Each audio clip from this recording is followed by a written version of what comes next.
ഉറ്റവർ സ്നേഹിതർ പക്ഷം തിരിഞ്ഞു നിന്നു തൊട്ടും കിടക്കെന്നെണ്ണി തള്ളിടുമ്പോൾ പറ്റിച്ചവൻ നിൽക്കുമേ ഒടുവിലൻ പക്ഷത്തു ചേർന്നിടുമേ.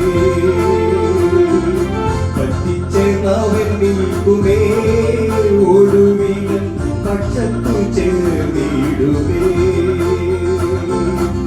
ൊടുവിട്ടൊടുവിട്ട നാട്ടിൽ വീടിന്റെ മുൻപിലെത്തും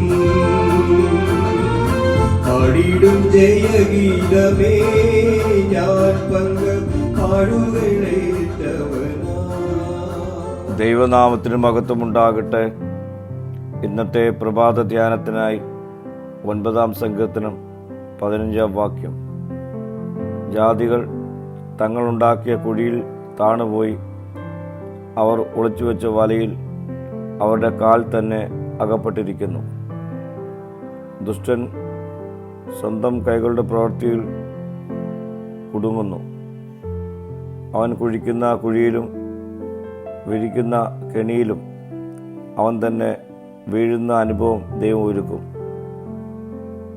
അവർ മറ്റുള്ളവർക്ക് വേണ്ടി കുഴി കുഴിക്കുമ്പോൾ അത് അവർക്ക് തന്നെ വിനയായി മാറും. പ്രിയ സ്നേഹിതരെ, നാം മറ്റുള്ളവർക്ക് ദോഷം വരുന്ന തരത്തിൽ പ്രവർത്തിക്കുമ്പോൾ അത് നമുക്ക് തന്നെ ദോഷമായി ഭവിക്കും എന്ന ഈ ഭാഗം നമ്മെ മുന്നറിയിപ്പ് നൽകുന്നു.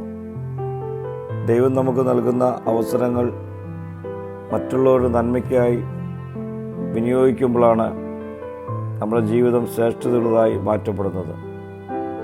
അതുകൊണ്ട് ലഭിക്കുന്ന അവസരങ്ങൾ മറ്റുള്ളവരുടെ തിന്മയ്ക്കായി ഭവിക്കാതെ മറ്റുള്ളവരുടെ നന്മയ്ക്കായി ഭവിക്കുവാൻ ഈ നാളിൽ നമ്മെ തന്നെ നമുക്കൊരുക്കാം.